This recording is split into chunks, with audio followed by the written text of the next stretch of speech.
Hello everyone, आज हम लोग हमारा नेक्स्ट पार्ट स्टार्ट करने वाले हैं। ठीक है, हमारी एक हेडिंग रह गई थी कल पढ़ने के लिए, उसके बाद हम लोग नेक्स्ट पार्ट स्टार्ट करेंगे। ठीक है, तो यहाँ पर है स्टेजेस ऑफ ग्रोथ। ठीक है, stages of growth. Stages of growth में क्या होता है कि कुछ इकोनॉमिस्ट थे, उन लोगों ने उनका बिलीव ये था कि कभी भी किसी कंट्री में जब स्टार्टिंग में इकोनॉमिक डेवलपमेंट स्टार्ट होता है तो कंट्री की जो मैक्सिमम पॉपुलेशन ज़्यादातर प्राइमरी सेक्टर पे ज़्यादा डिपेंडेंट होती है बजाय दूसरे सेक्टर्स के, सेकेंडरी और टर्शरी सेक्टर के। फिर जैसे जैसे वो कंट्री डेवलप होना स्टार्ट होती है, वो कंट्री सेकेंडरी सेक्टर की तरफ जाती है, फिर उसके बाद धीरे धीरे करके वो टर्शरी सेक्टर की तरफ जाती है। तो इसी को हम लोग स्टेजेस ऑफ लोग बोलते हैं। तो कुछ थ्योरी प्रपोज हुई थी। एक साइंटिस्ट का नाम भी यहाँ पर ना, तो साइंटिस्ट का नाम भी यहाँ पर ना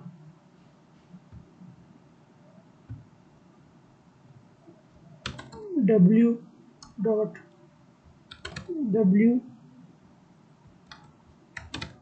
रोस्टो, ये साइंटिस्ट है। ठीक है, कब इसे प्रपोज की थी? इन 1960 ये थ्योरी प्रपोज की थी। ठीक है, इस थ्योरी के अंदर में उसने क्या बोला था? ठीक है, according to which economic growth following 5 linear stages with main sectors agriculture, industry and services, है ना। तो 5 linear stages के थ्रू इकोनॉमी ग्रो करती है ना। ठीक है, 3 मेन सेक्टर्स होते हैं, एग्रीकल्चर, इंडस्ट्री और economics. However, several countries did show exceptions to the standard pattern. India and many other South and Eastern Asian countries such as Indonesia, Philippines, Thailand, Vietnam fall under this category. These countries moved from a stage of agrarian economy to service economy without much healthier expansion of their industrial sector, है ना। तो कुछ countries, उसका कहना यह था कि countries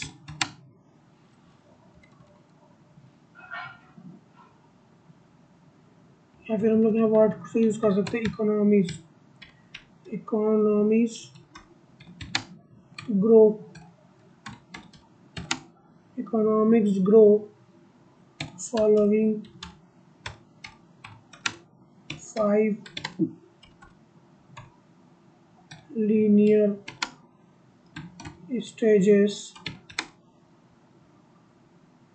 through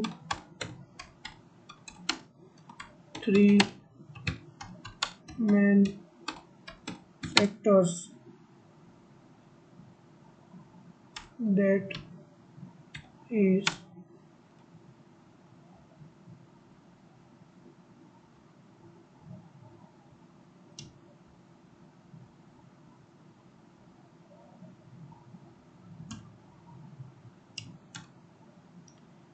is agriculture,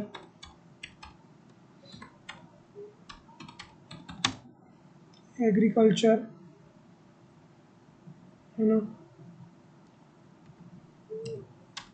industries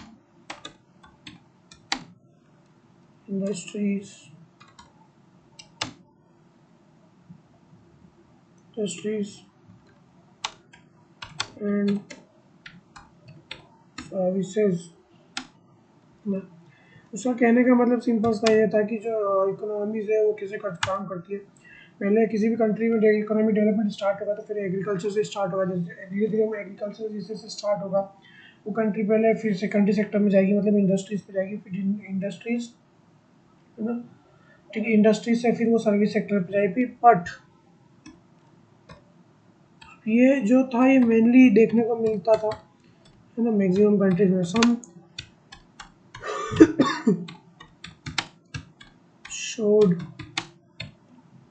exception to this theory.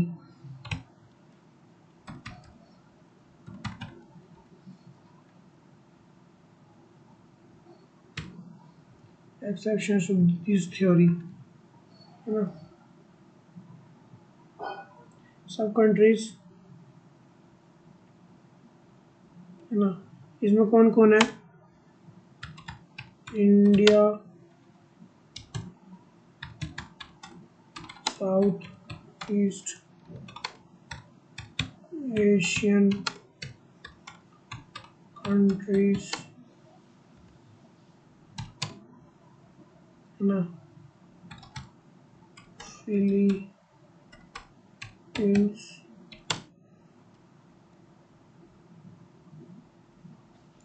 Philippines,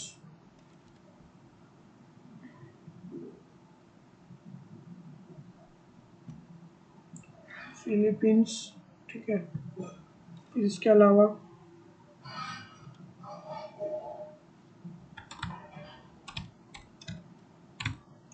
Thailand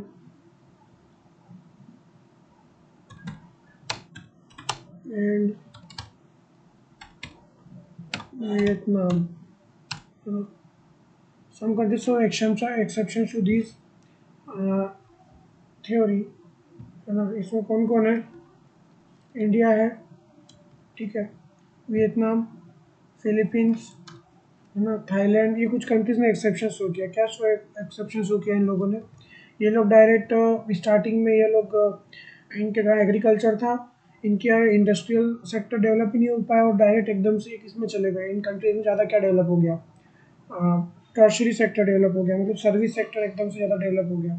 तो इसको हम लोग बोलते हैं इन्होंने एक्सेप्शन शो किया, है ना। और हमारी कंट्री में है कि बहुत बड़ा क्या बोलते हैं, जो हम लोग हिंदी में बोलते हैं विडम्बना है कि क्योंकि हुआ क्या कि जब कंट्रीज पहले एग्रीकल्चर इकोनॉमी थी, उसके बाद वो अगर सर्विस सेक्टर इकोनॉमी की खास बात क्या होती है, सेकेंडरी सेक्टर या फिर इंडस्ट्री सेक्टर की खास बात क्या होती है कि वो एम्प्लॉयमेंट ज़्यादा देता है ना।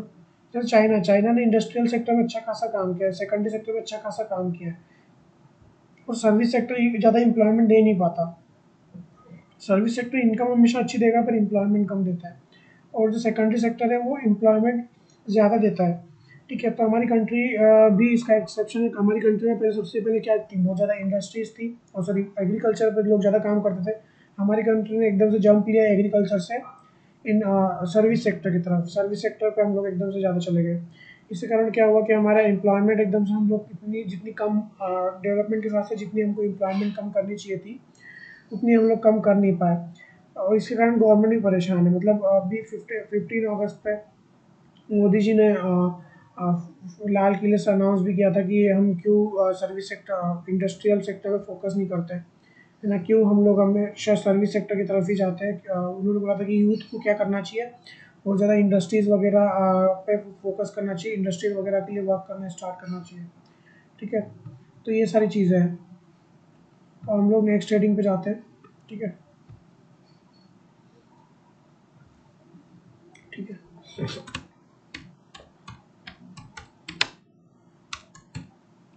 इकोनॉमिक सिस्टम्स,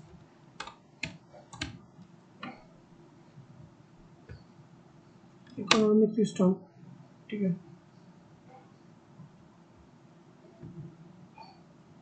इकोनॉमिक सिस्टम्स, है ना। तो human life depends on the use of consumption of certain things, goods, some of which are up to level and essential, such as food, water, life, for survival. To enable the people to use these things was first challenge for humanity. This challenge was two dimensions. To it, firstly, these things need to be created, produced, and secondly, it should be distributed to the does who need, does in need, है ना। तो यहाँ पर क्या बोल रहा है कि सबसे बड़ी चीज़ क्या होती है? सबसे को ह्यूमंस के लिए सबसे ज़्यादा रिक्वायर्ड चीज़ होती है जिंदा रहने के लिए, नॉर्मल लाइफ जीने के लिए, फिर जिंदा रहने के लिए सबसे ज़्यादा इंपॉर्टेंट चीज़ें होती है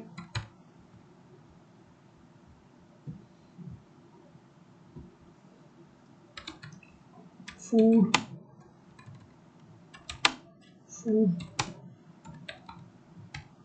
वाटर,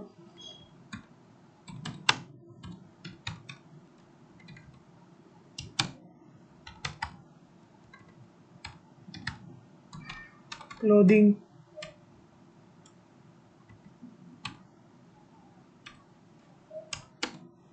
ठीक है। फूड, वाटर, क्लोथिंग, शेल्टर, ये क्या है ना। ये सारी क्या है? हमारी बेसिक रिक्वायरमेंट्स। ये क्या है? हमारी बेसिक रिक्वायरमेंट्स। मतलब एक ह्यूमन, नॉर्मल ह्यूमन को नॉर्मल लाइफ जीने के लिए एक बाकी दूसरी चीज़ें लग्जरी तो बाद में आती है कि हमारे पास घर है, सॉरी गाड़ी है वगैरह, ये सब चीज़ें। पर एक इंसान को जिंदा अच्छी लाइफ जीने के लिए ये सब चीज़ें क्या एक बेसिक रिक्वायरमेंट है। अब क्या गवर्नमेंट के पास सबसे बड़ा चैलेंज क्या है? ठीक है, चैलेंज क्या है सबसे बड़ा गवर्नमेंट के पास? इन चीज़ों को प्रोड्यूस करना, है ना। Government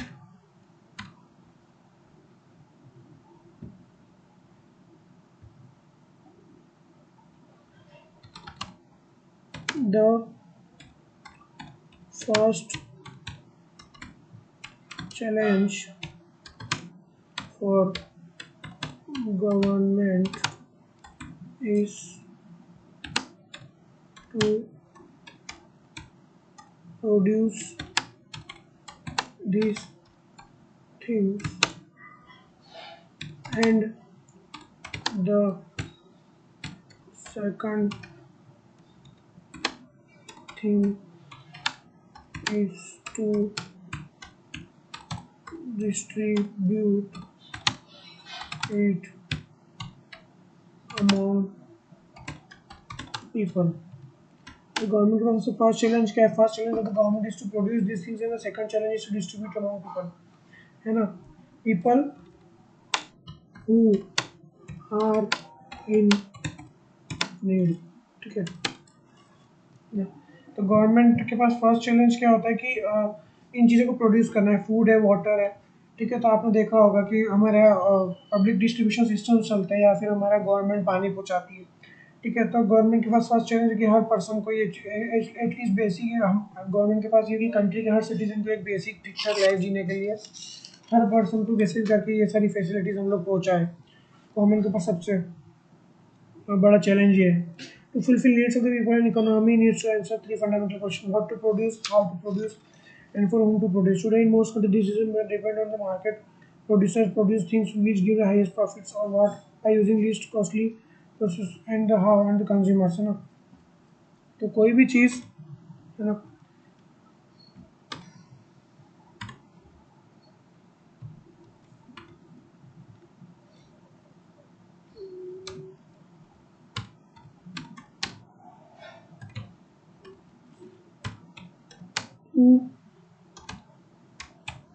to produce anything,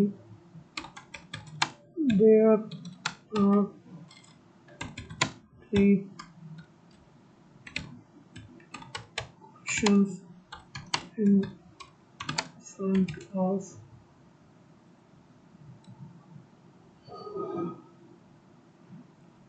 any economy.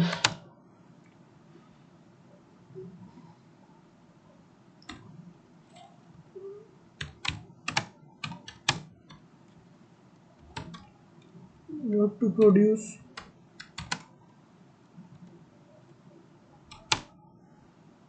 what to produce, how to produce,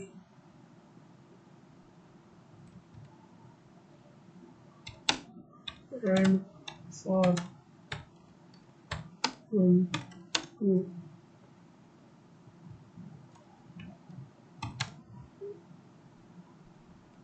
to produce,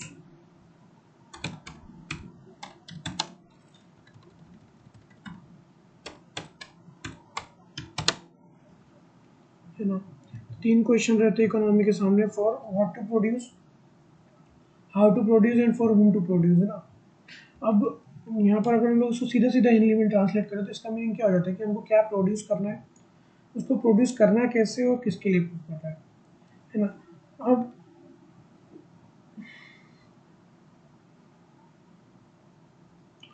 अब in most of the countries, these decisions are taken by the market and the producer. अब यहाँ पर क्या बोला कि ज़्यादातर कंट्रीज में सारे डिसीजन किसके द्वारा लिए जाते हैं?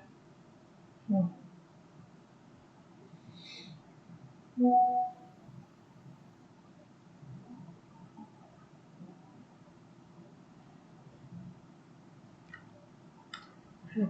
अब ज़्यादातर कंट्रीज़ में ये सारे डिसीजंस किसके द्वारा लिए जाते हैं? प्रोड्यूसर के द्वारा।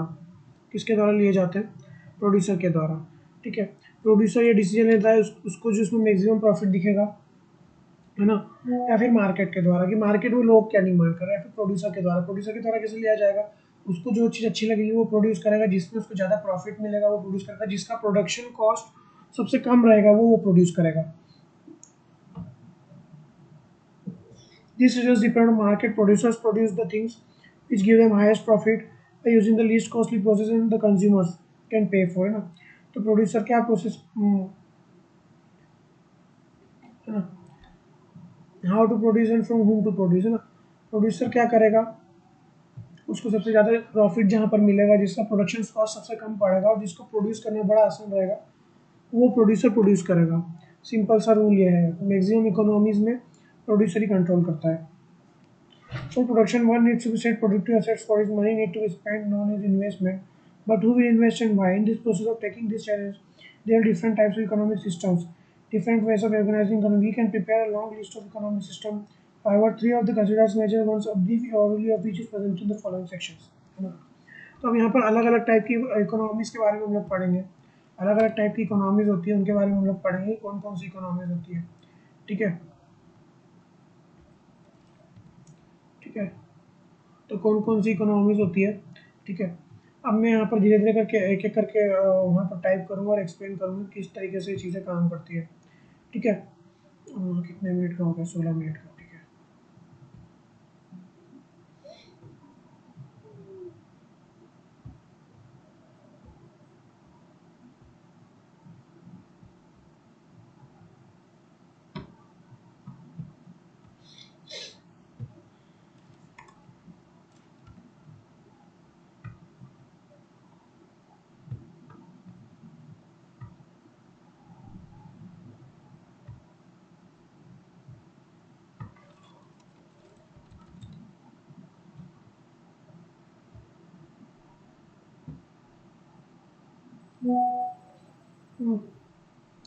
फर्स्ट टाइप की इकोनॉमी यहाँ पर मार्केट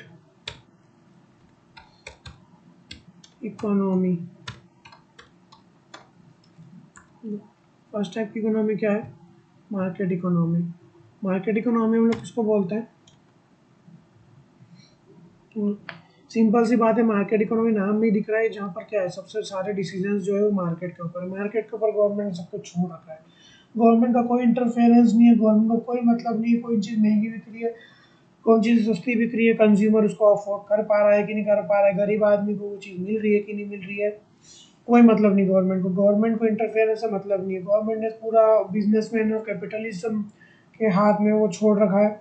और गवर्नमेंट क्या बोल रही है कि तुमको जैसा बेचना वैसा बेचो, कंज्यूमर को बोल दिया तुमको जो समझ में आ रहा है वो खरीदो, जो अच्छा लगे वो खरीदो, जो नहीं अच्छा लगे वो मत खरीदो। इसको हम लोग बोलते हैं market economy. This is considered the first formal economic system emerged out of traditional economic system. It is origin traced back to work and industry, inquiry into nature of cause of wealth of the nation 1770 of Scottish philosopher Adam Smith. अब Adam Smith करके एक बंदा था, ठीक है, उसने एक book लिखी थी, ठीक है। एडाम स्मिथ करके एक पर्सन था, उसने बुक लिखी थी, बुक का नाम क्या था, है ना, ठीक है ना, an inquiry into nature and causes of wealth of nations.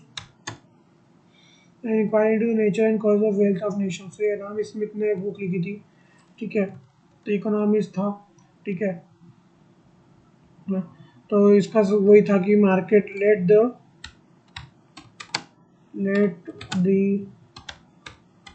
Market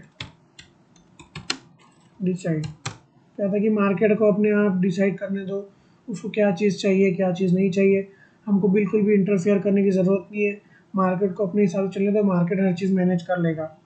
इसमें ideas can be some simplified way, अब इससे कुछ आइडियाज़ थे सिंप्लीफाई से मार्केट इकोनॉमी में। It is a self-interest which motivates individual firms to carry out economic activities out of which society gets goods and services. It means products that society gets are unintended social benefits of someone's self-started actions. It means the products that a society get are unintended social benefits of someone's self-started actions. Adam Smith called this motivating factor the invisible hand, often called animal spirit. These were questions like who will invest in productive assets and why seem to the guest answer है ना. तो क्या बोल रहा है कि it is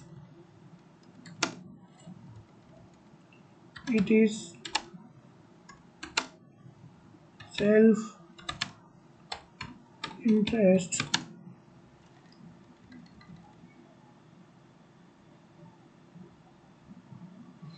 ना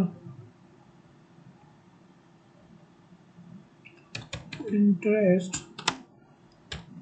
which make a producer or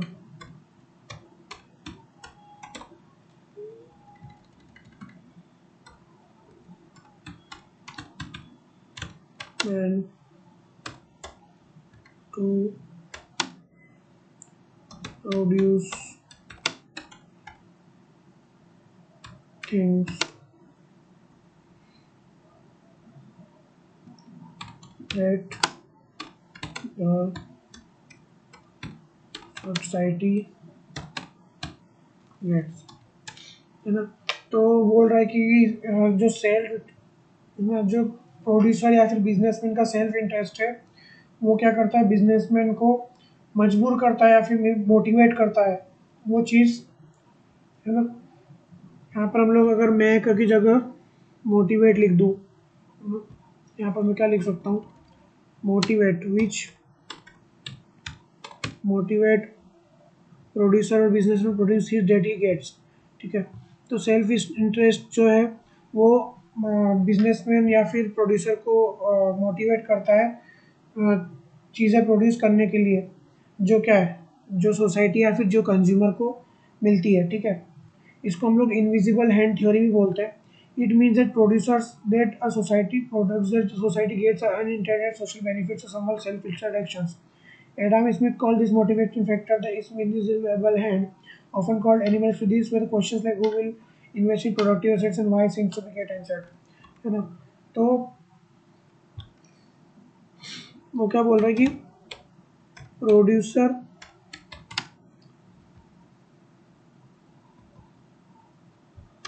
produce things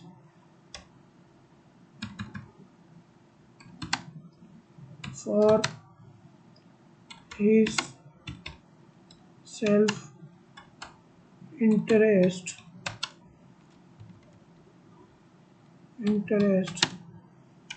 by which people get employment and the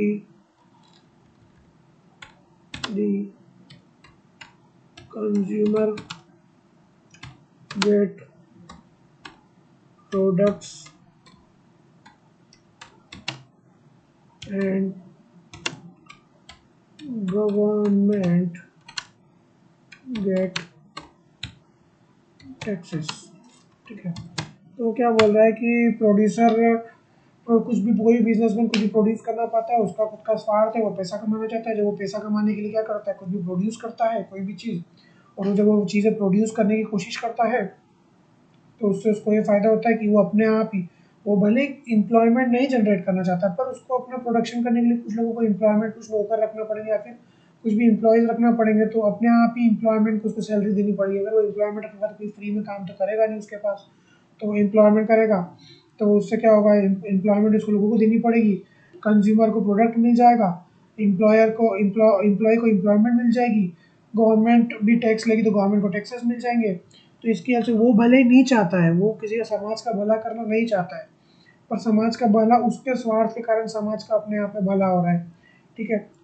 इसको हम लोग बोलते हैं इनविजिबल हैंड थ्योरी. ठीक है ना. अब यहाँ पर एक आगे वर्ड आएगा जिसको हम लोग बोलते हैं ठीक है एनिमल स्पिरिट. है ना, वो हम लोग आगे डिस्कस करेंगे। एनिमल स्पिरिट का मतलब क्या होता है। एनिमल मूवी हम लोगों ने देख रखी है सब लोगों ने, तो वहाँ पर वो मतलब है ना, जो एकदम जुनूनी इंसान, जानवर जानवर या फिर जुनूनी इंसान जिसके अंदर जुनून है पैसा कमाने का, कुछ बड़ा करने का, उस स्पिरिट को, उस जो सोच है उसको, उसके लिए उसने वर्ड यूज़ करा है क्या, एनिमल स्पिरिट। उसके लिए उसने क्या वर्ड यूज़ करा है, एनिमल स्पिरिट। तो ठीक है, हम लोग आगे यहाँ पर कंटिन्यू करते हैं। To attain higher prosperity, there should be increasing division of labor, specialization of labor force by breaking down large jobs into smaller components. Specialized brings in speed, precision, quality and the labor force, है ना। अब उसने आगे क्या बोला,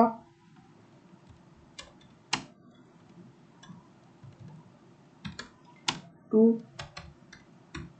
produce,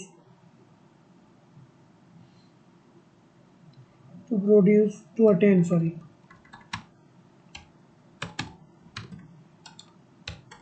attain higher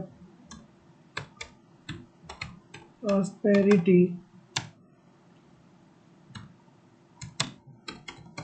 there should be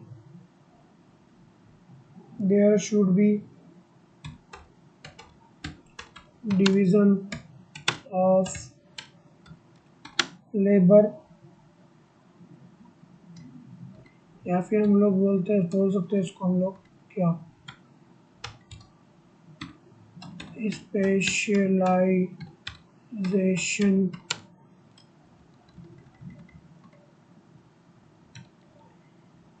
specialisation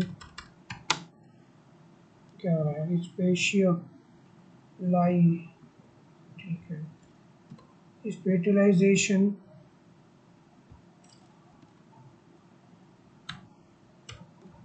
specialization of labour force, specialization of labour force by breaking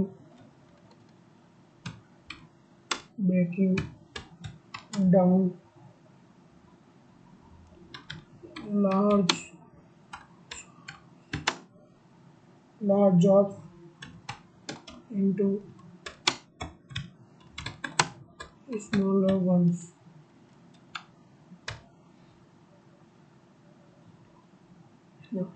simple सा बात क्या है कि वो क्या कहना चाह रहा है कि अगर हम लोगों को हायर प्रॉस्पेरिटी चाहिए और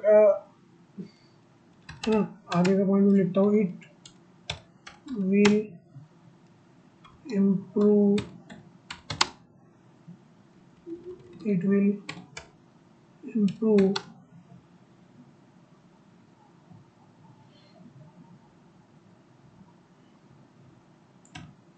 speed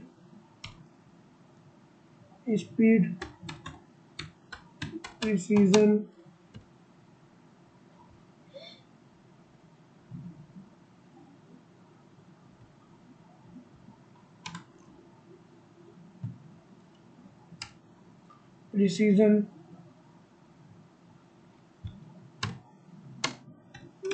and quality in labor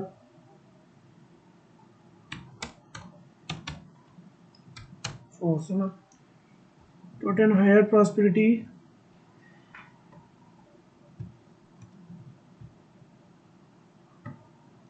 है ना, अगर prosperity, to attain higher prosperity there should be division of labour, specialization of labour force by breaking down large jobs into smaller one, it will improve speed, precision and quality of labour force, है ना।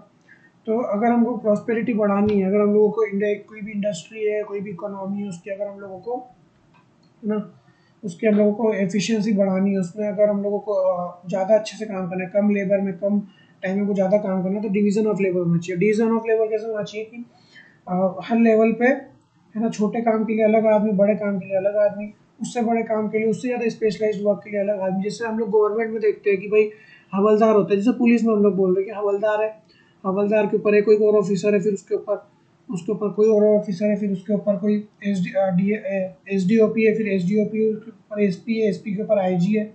ठीक है, IG के ऊपर DGP है, ठीक है। तो इस तरीके से स्पेशलाइजेशन ऑफ लेबर फोर्स होनी चाहिए, ठीक है। तो उससे क्या होगा कि इम्प्रूव होगा क्या, स्पीड प्रिसीजन और क्वालिटी, स्पीड और प्रिसीजन, लेबर फोर्स की क्वालिटी, स्पीड और प्रिसीजन क्या होगी, इम्प्रूव होगी, ठीक है। For an invisible hand to operate properly suitable environment market determined by the forces of demand and supply called market forces require decisions of such what to produce, how to produce, and what price to sell. All depends of these forces, ना. So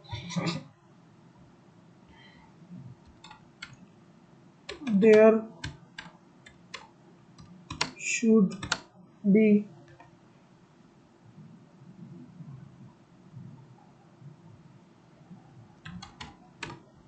suitable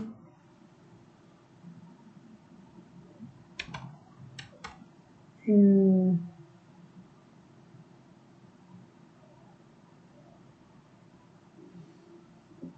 environment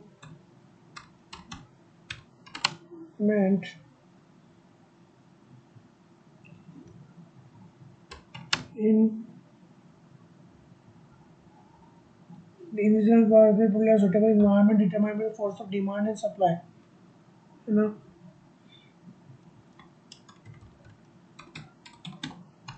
determined by the forces of demand and supply, ठीक है, is required, ठीक है। There should be suitable environment determined by the forces of demand and supply is required, है ना। तो suitable environment होना चाहिए, है ना, डिमांड और सप्लाई के फोर्सेस, ठीक है, सुटेबल इन्वायरमेंट होना चाहिए। There should be suitable environment determined the forces of demand and supply is required, demand और सप्लाई की, है ना, फोर्सेस होना चाहिए, ठीक है, और एक सुटेबल इन्वायरमेंट होना चाहिए मार्केट में, ठीक है। The decisions of what to produce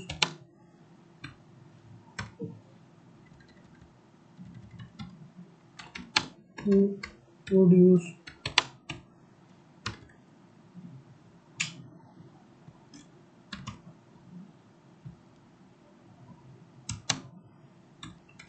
for whom to produce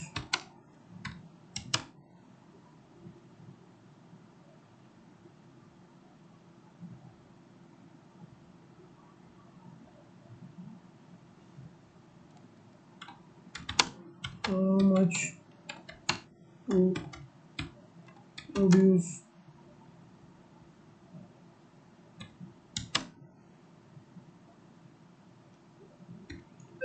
and what price to sell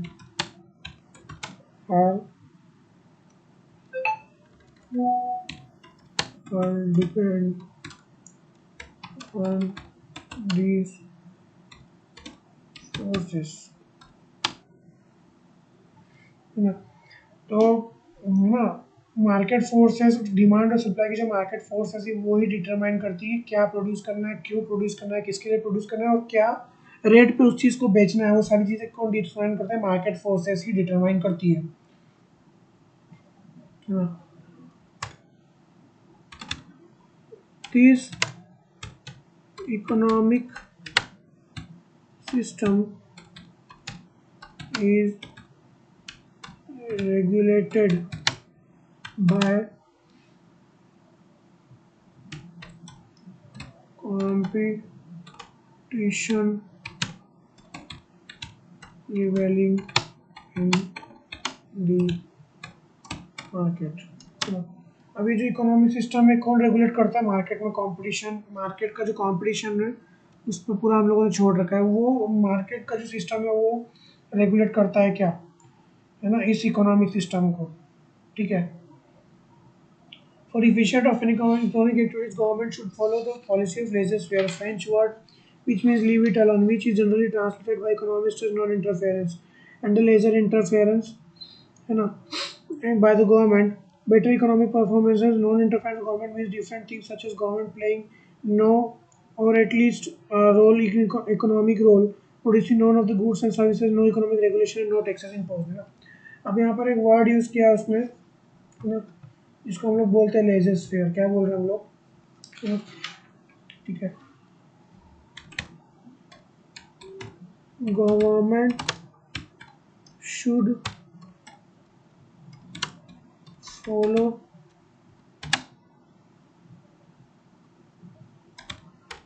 laissez-faire. हाँ, अब laissez-faire से मतलब उनका क्या है, सिंपल सा मैं डेश लगा के लिख रहा हूँ, नो इंटरफेरेंस. मतलब उनका कहने का मतलब सिंपल सा है कि government should for laissez faire का मतलब गवर्नमेंट का कोई भी इंटरफेरेंस नहीं होना चाहिए, है ना, ठीक है. गवर्नमेंट कोई भी गुड प्रोड्यूस नहीं करेगी, गवर्नमेंट कुछ भी कोई दूसरा कोई गुड प्रोड्यूस कर रहा है तो उसको परेशान नहीं करेगी, किसी का इंडस्ट्रियलिस्ट को फोर्स नहीं करेगी कि तुम ये गुड प्रोड्यूस ना करो. Least economic interference by government, least economic activity and interference by government, ना.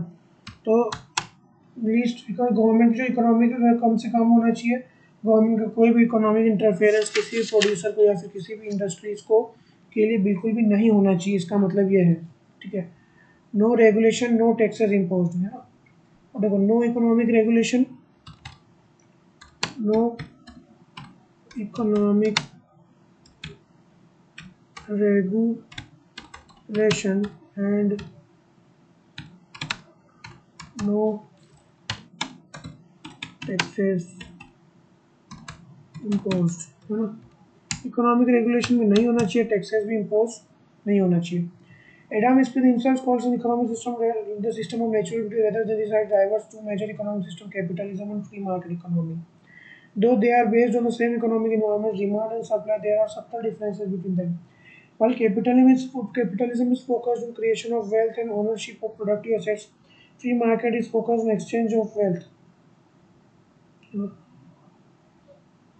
Okay.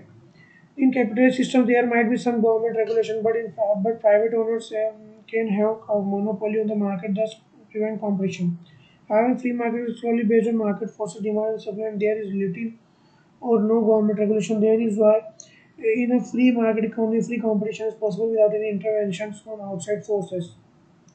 Such an economic system was first tested in the United States in 1777, from where capitalism spread across the whole Euro-America, North America, and Western Europe. These economies enjoyed high prosperity and operated very well till they were hit by the Great Depression in 1929. By the time the capital was amassed by a few, while majority remained poor, widening inequality of the process over time. Taxes were imposed, but they were very few in number and very low rates, with the state playing negligible welfare and role.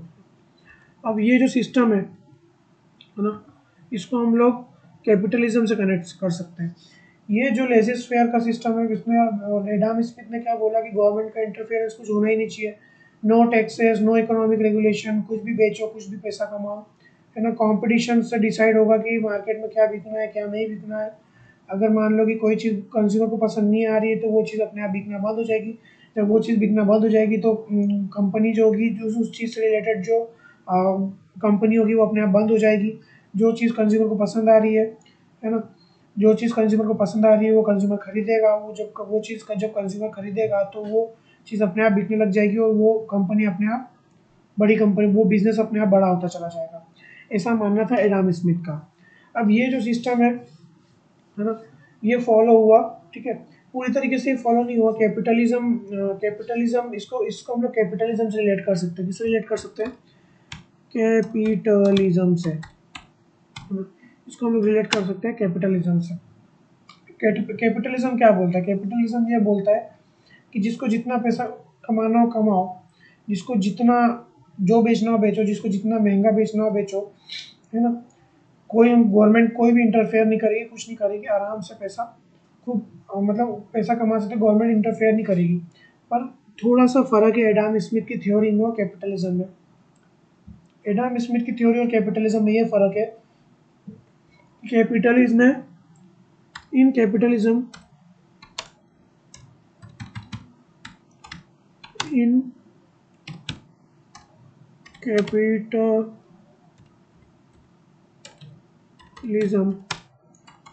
there are some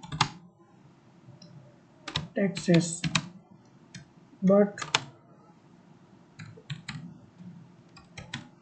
Adam